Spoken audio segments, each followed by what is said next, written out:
a árvore do conhecimento. No capítulo anterior, vimos que, embora os sapiens já habitassem a África Oriental há 150 mil anos, apenas por volta de 70 mil anos atrás, eles começaram a dominar o resto do planeta Terra e levar as demais espécies humanas à extinção. Nos milhares de anos desse período, embora esses sapiens arcaicos se parecessem exatamente conosco, e embora seu cérebro fosse tão grande quanto o nosso, eles não gozavam de qualquer vantagem notável sobre outras espécies humanas, não produziam ferramentas particularmente sofisticadas e não realizavam nenhum outro feito especial. De fato, no primeiro encontro registrado entre sapiens e neandertais, os neandertais levaram a melhor. Por volta de 100 mil anos atrás, alguns grupos de sapiens migraram para o Levante, que era território neandertal, mas foram incapazes de garantir sua sobrevivência. Isso pode ter-se devido à crueldade dos nativos, a um clima inclemente ou à presença de parasitas com os quais não estavam familiarizados. Qualquer que seja o motivo, os sapiens acabaram por se retirar, deixando os neandertais como senhores do Oriente Médio. Esse registro escasso de conquistas levou especialistas a especularem que a estrutura interna do cérebro desses sapiens provavelmente era diferente da nossa.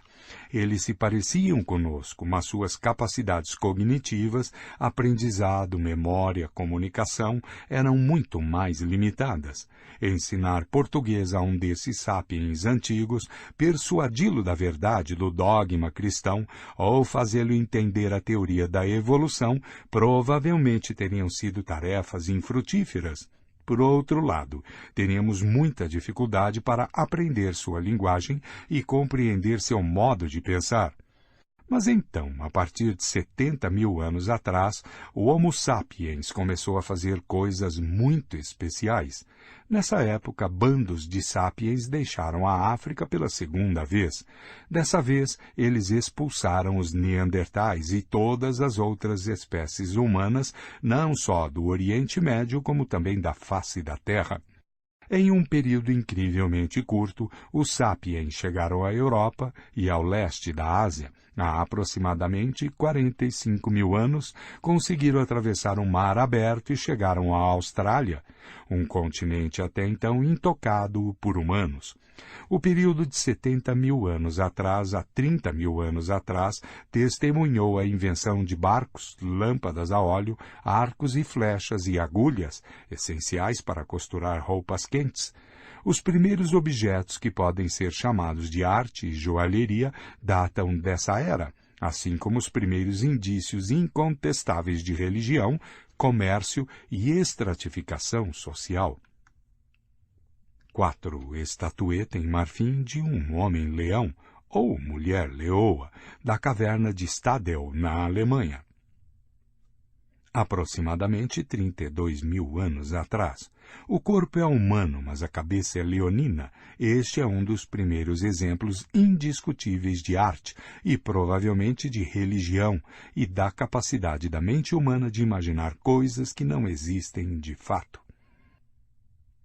A maioria dos pesquisadores acredita que essas conquistas sem precedentes foram produto de uma revolução nas habilidades cognitivas dos sapiens.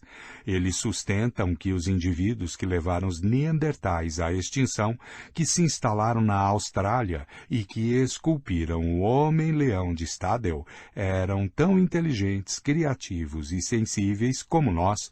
Se nos deparássemos com os artistas da caverna de Stadel, poderíamos aprender a língua deles e eles a nossa. Seríamos capazes de lhes explicar tudo o que conhecemos, das aventuras de Alice no País das Maravilhas aos paradoxos da física quântica, e eles poderiam nos ensinar como seu povo concebia o mundo.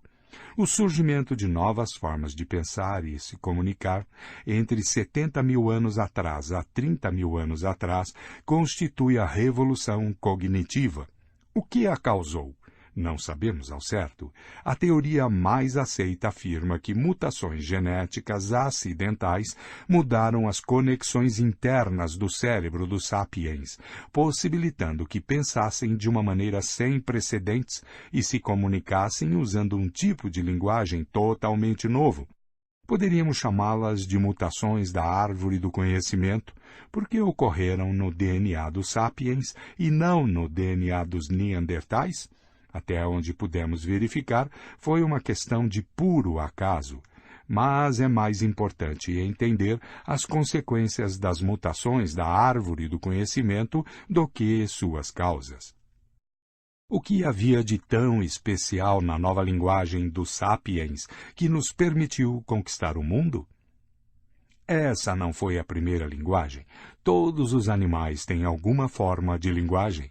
Até mesmo os insetos, como abelhas e formigas, sabem se comunicar de maneiras sofisticadas, informando uns aos outros sobre o paradeiro de alimentos. Tampouco foi a primeira linguagem vocal. Muitos animais, incluindo todas as espécies de macaco, têm uma linguagem vocal.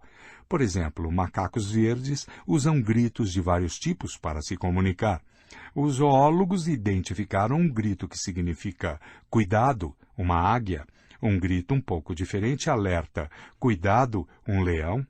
Quando os pesquisadores reproduziram uma gravação do primeiro grito para um grupo de macacos, estes pararam o que estavam fazendo e olharam para cima, assustados. Ao ouvir uma gravação do segundo grito, o aviso do leão, o grupo subiu rapidamente em uma árvore. Os sapiens podem produzir muitos mais sons do que os macacos verdes, mas as baleias e os elefantes têm habilidades igualmente impressionantes. Um papagaio pode dizer qualquer coisa proferida por Albert Einstein, além de imitar o som de telefone chamando, portas batendo e sirenes tocando. Qualquer que fosse a vantagem de Einstein sobre um papagaio, não era vocal. O que então há de tão especial em nossa linguagem? A resposta mais comum é que nossa linguagem é incrivelmente versátil. Podemos conectar uma série limitada de sons e sinais para produzir um número infinito de frases, cada uma delas com um significado diferente. Podemos assim consumir, armazenar e comunicar uma quantidade extraordinária de informação sobre o mundo à nossa volta. Um macaco verde pode gritar para seus camaradas, cuidado, um leão, mas um humano moderno pode dizer aos amigos que esta manhã, perto da curva do rio, ele viu um leão atrás de um rebanho de bisões.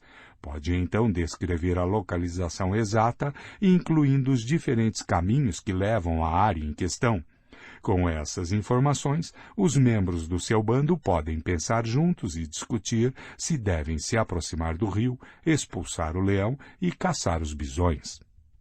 Uma segunda teoria concorda que nossa linguagem singular evoluiu como um meio de partilhar informações sobre o mundo, mas as informações mais importantes que precisavam ser comunicadas eram sobre humanos e não sobre leões e bisões. Nossa linguagem evoluiu como uma forma de fofoca. De acordo com essa teoria, o Homo sapiens é, antes de mais nada, um animal social. A cooperação social é essencial para a sobrevivência e a reprodução. Não é suficiente que homens e mulheres conheçam o paradeiro de leões e bisões.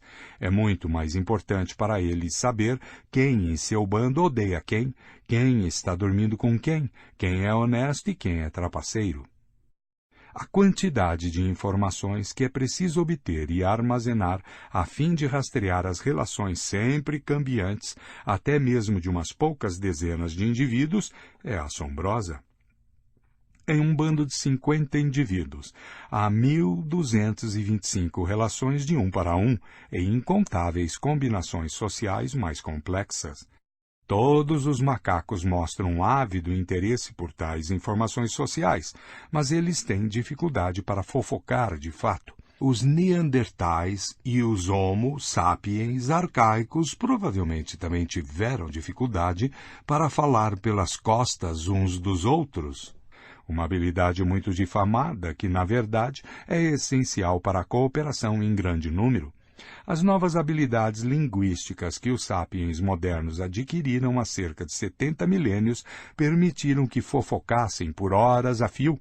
Graças a informações precisas sobre quem era digno de confiança, pequenos grupos puderam se expandir para bandos maiores, e os sapiens puderam desenvolver tipos de cooperação mais sólidos e mais sofisticados. A teoria da fofoca pode parecer uma piada, mas vários estudos a corroboram. Ainda hoje, a maior parte da comunicação humana, seja na forma de e-mails, telefonemas ou colunas nos jornais, é fofoca. É tão natural para nós que é como se nossa linguagem tivesse evoluído exatamente com esse propósito. Você acha que quando almoçam juntos professores de história conversam sobre as causas da Primeira Guerra Mundial? Ou que físicos nucleares passam o intervalo do café em conferências científicas falando sobre partículas subatômicas? Às vezes. Mas, com muito mais frequência, eles fofocam sobre a professora que flagrou o marido com outra, ou sobre a briga entre o chefe do departamento e o reitor, ou sobre os rumores de que um colega usou sua verba de pesquisa para comprar um Lexus. A fofoca normalmente gira em torno de comportamentos inadequados. Os que fomentam os rumores são o quarto poder original. Jornalistas que informam a sociedade sobre trapaceiros e aproveitadores e, desse modo, a protegem. Muito provavelmente, tanto a teoria da fofoca quanto a teoria do leão, perto do rio, são válidas, mas a característica verdadeiramente única da nossa linguagem não é a sua capacidade de transmitir informações sobre homens e leões, é a capacidade de transmitir informações sobre coisas que não existem.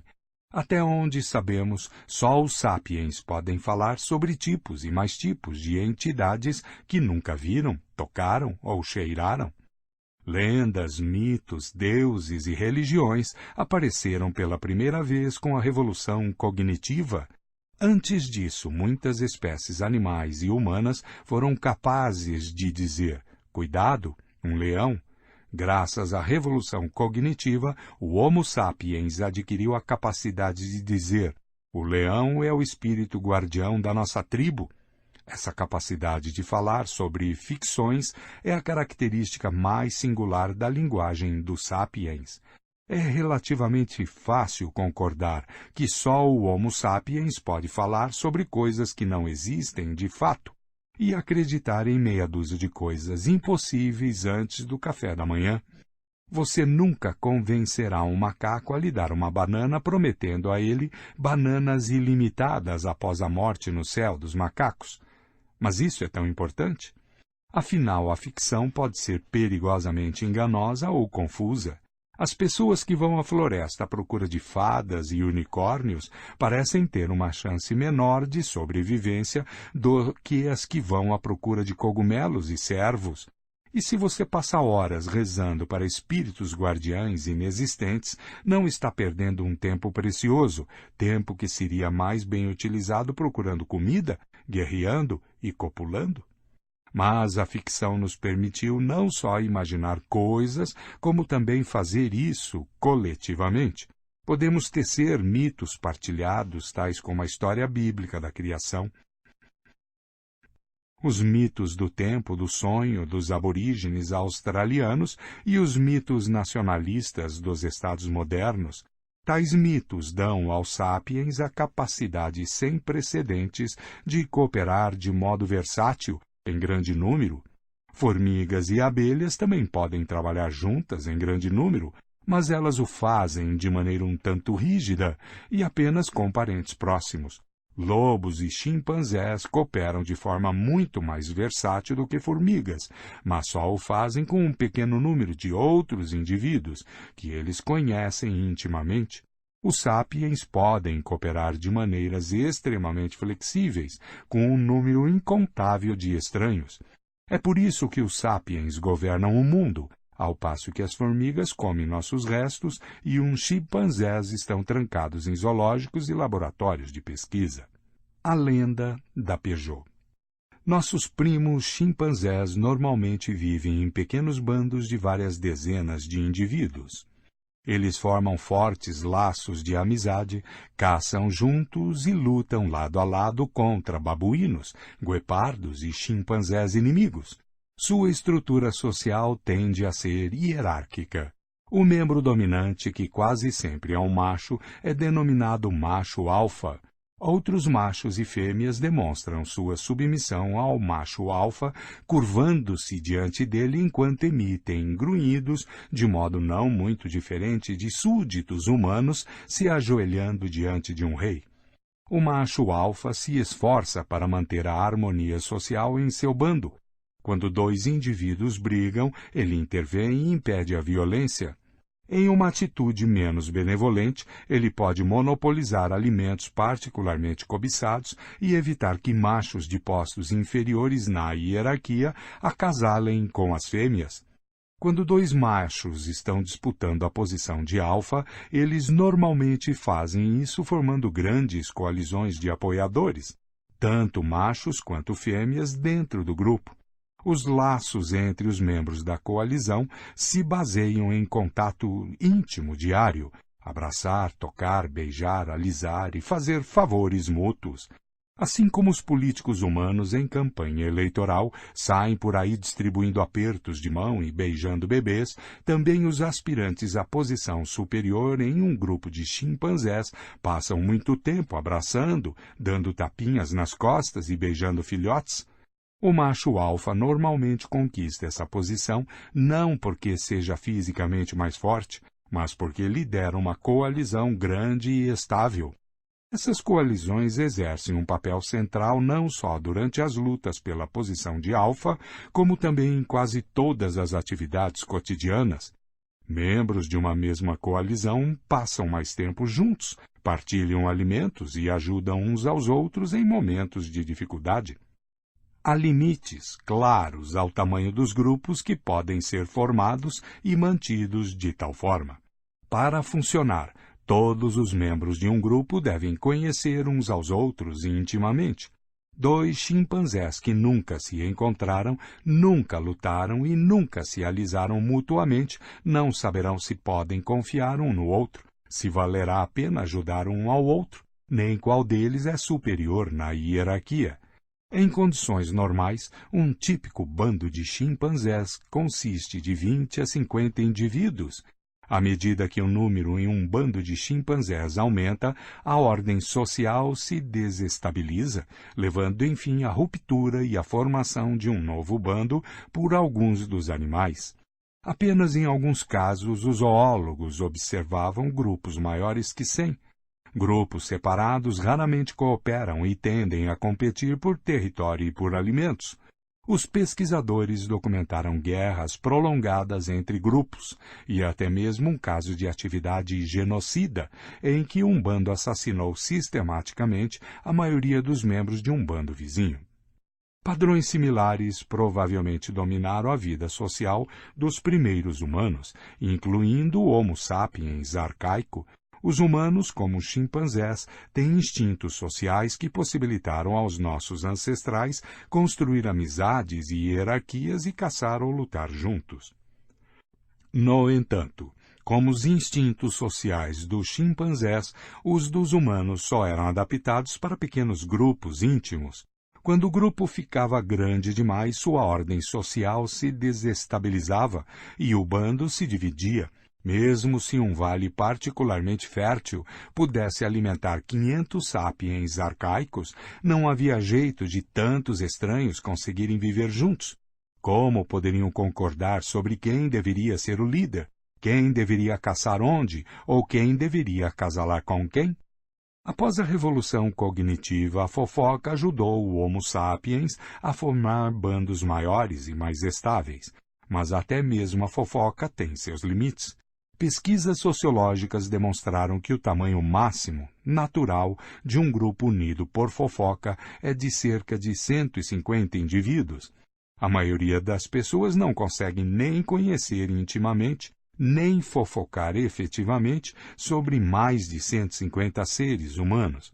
Ainda hoje, um limite crítico nas organizações humanas fica próximo desse número mágico. Abaixo desse limite, comunidades, negócios, redes sociais e unidades militares conseguem se manter principalmente com base em relações íntimas e no fomento de rumores. Não há necessidade de hierarquias formais, títulos e livros de direito para manter a ordem. Um pelotão de 30 soldados, ou mesmo uma companhia de 100 soldados, podem funcionar muito bem com base em relações íntimas, com um mínimo de disciplina formal. Um sargento respeitado pode se tornar rei da companhia e exercer a autoridade até mesmo sobre oficiais de patente. Um pequeno negócio familiar pode sobreviver e florescer sem uma diretoria, um CEO ou um departamento de contabilidade.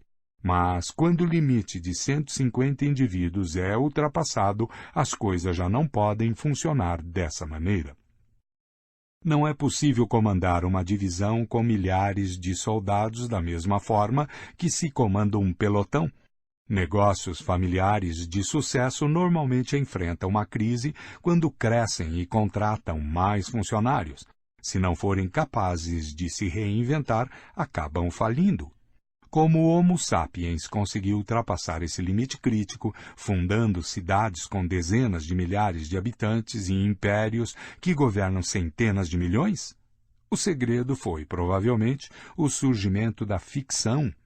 Um grande número de estranhos pode cooperar de maneira eficaz se acreditar nos mesmos mitos.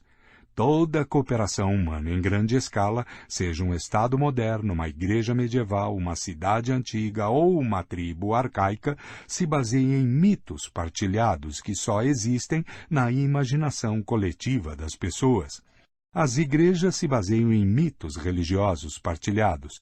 Dois católicos que nunca se conheceram podem, no entanto, lutar juntos em uma cruzada, ou levantar fundos para construir um hospital, porque ambos acreditam que Deus encarnou em um corpo humano e foi crucificado para redimir nossos pecados. Os estados se baseiam em mitos nacionais partilhados. Dois sérvios que nunca se conheceram podem arriscar a vida para salvar um ao outro, porque ambos acreditam na existência da nação sérvia, da terra natal sérvia e da bandeira sérvia. Sistemas judiciais se baseiam em mitos jurídicos partilhados. Dois advogados que nunca se conheceram podem unir esforços para defender um completo estranho, porque acreditam na existência de leis, justiça e direitos humanos, e no dinheiro dos honorários. Mas nenhuma dessas coisas existe fora das histórias que as pessoas inventam e contam umas às outras. Não há deuses no universo, nem nações, nem dinheiro, nem direitos humanos, nem leis, nem justiça fora da imaginação coletiva dos seres humanos. As pessoas entendem facilmente que os primitivos consolidam sua ordem social acreditando em deuses e espíritos e se reunindo a cada lua cheia para dançar juntos, em volta da fogueira. Mas não conseguimos avaliar que nossas instituições modernas funcionam exatamente sobre a mesma base. Considere, por exemplo, o mundo das corporações. Os executivos e advogados modernos são, de fato, feiticeiros poderosos. A principal diferença entre eles e os xamãs tribais é que os advogados modernos contam histórias muito mais estranhas. A lenda da Peugeot nos fornece um bom exemplo. Um ícone que lembra um pouco o Homem-Leão de Stadel aparece hoje em carros, caminhões e motocicletas de Paris a Sydney. É o ornamento que adorna o capô dos veículos fabricados pela Peugeot, uma das maiores e mais antigas fabricantes de carros da Europa. A Peugeot começou como um negócio familiar no vilarejo de Valentigney, a apenas 300 quilômetros da caverna de Stadel. Hoje a empresa emprega cerca de 200 mil pessoas em todo o mundo, a maioria delas completamente estranhas umas às outras. Esses estranhos cooperam de maneira tão eficaz que em 2008 a Peugeot produziu mais de 1,5 milhão de automóveis, gerando uma receita de aproximadamente 55 bilhões de euros. Em que sentido podemos afirmar que a Peugeot S.A., nome oficial da empresa, existe?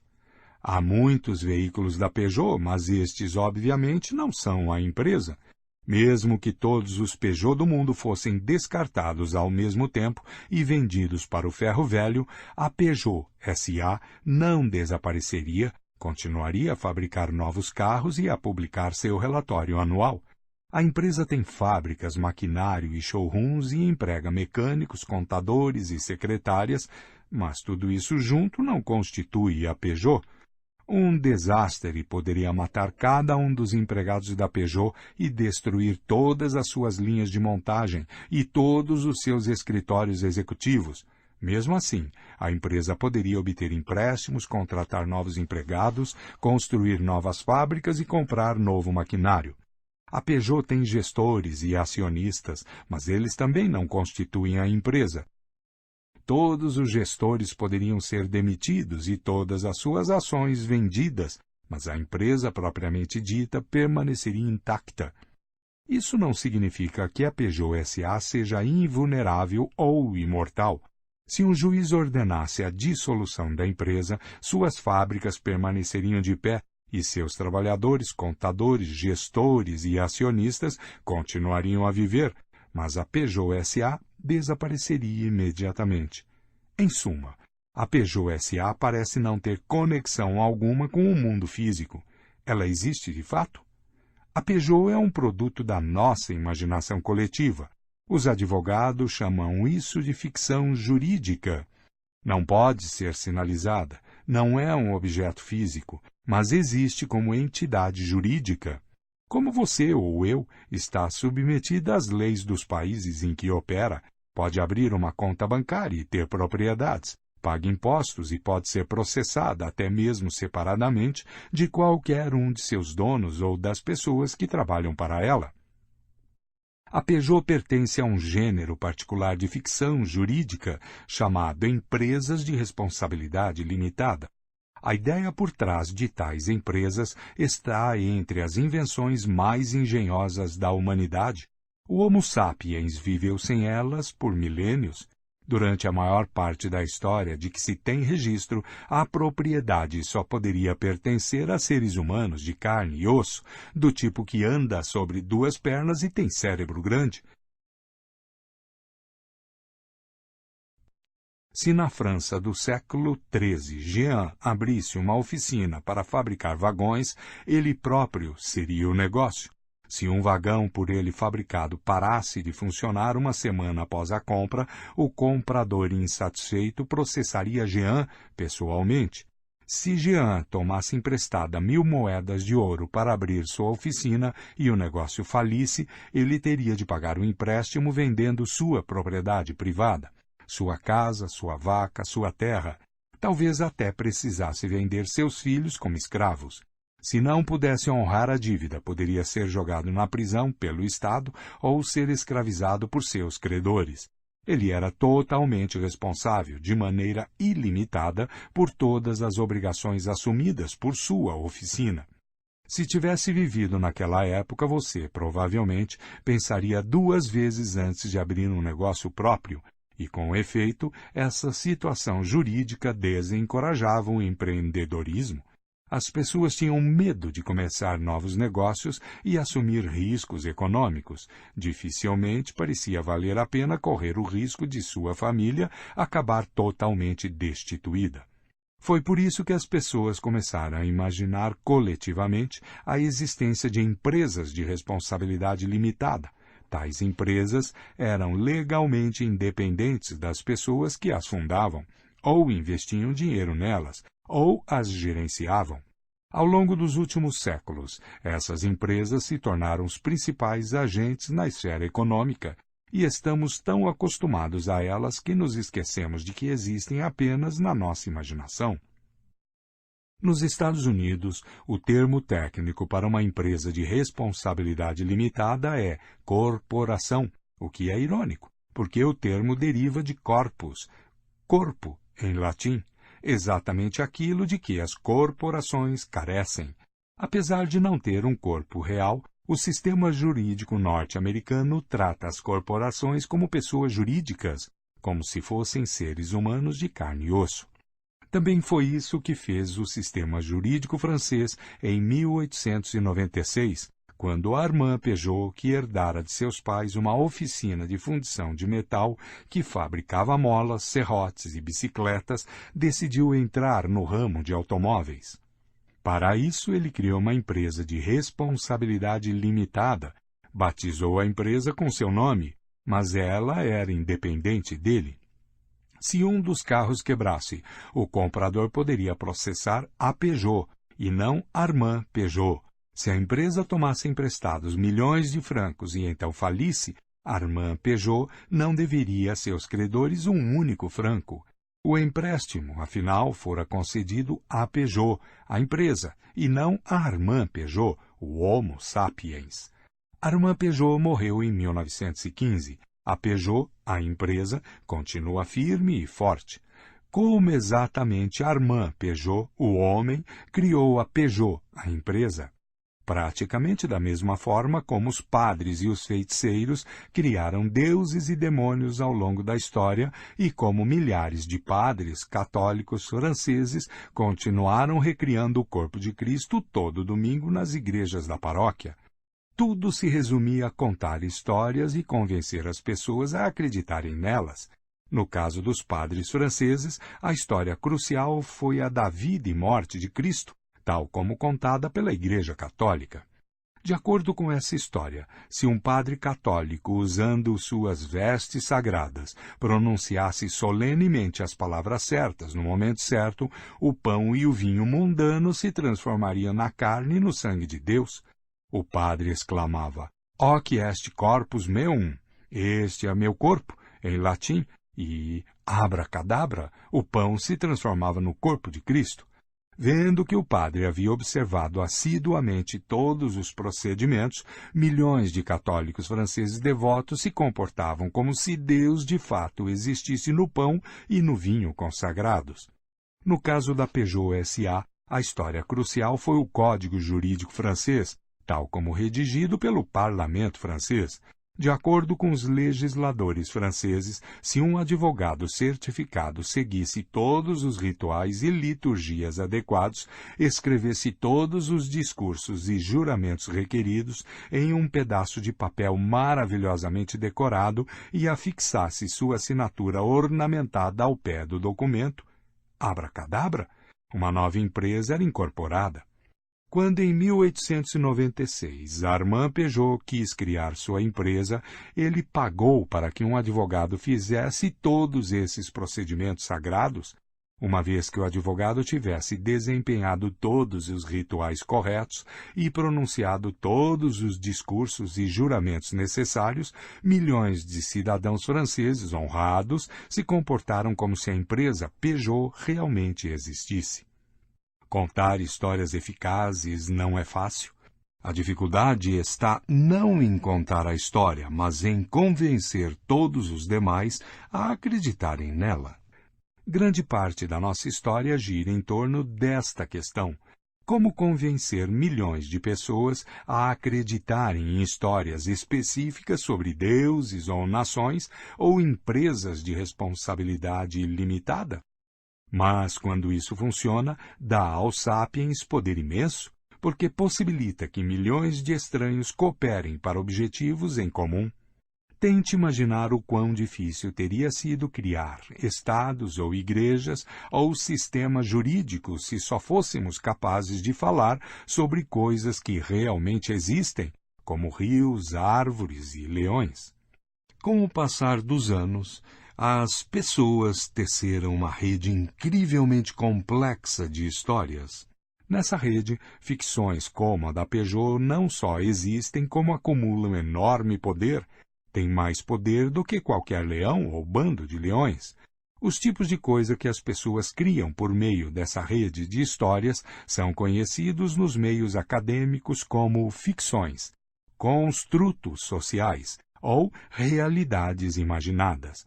Uma realidade imaginada não é uma mentira. Eu minto se digo que há um leão perto do rio, quando sei perfeitamente que não há leão algum. Não há nada de especial nas mentiras. Macacos verdes e chimpanzés podem mentir. Já se observou, por exemplo, um macaco verde gritando, "Cuidado, um leão!", quando não havia leão algum por perto. Convenientemente, esse alarme falso afastava outro macaco que tinha acabado de encontrar uma banana, abrindo caminho para que o mentiroso roubasse o prêmio para si. Ao contrário da mentira, uma realidade imaginada é algo em que todo mundo acredita. E enquanto essa crença partilhada persiste, a realidade imaginada exerce influência no mundo. O escultor da caverna de Stadel pode ter acreditado sinceramente na existência do espírito guardião do homem-leão. Alguns feiticeiros são charlatães, mas a maioria acredita sinceramente na existência de deuses e demônios. A maioria dos milionários acredita sinceramente na existência do dinheiro e das empresas de responsabilidade limitada. A maioria dos ativistas dos direitos humanos acredita sinceramente na existência de direitos humanos. Ninguém estava mentindo quando, em 2011, a ONU exigiu que o governo líbio respeitasse os direitos humanos de seus cidadãos.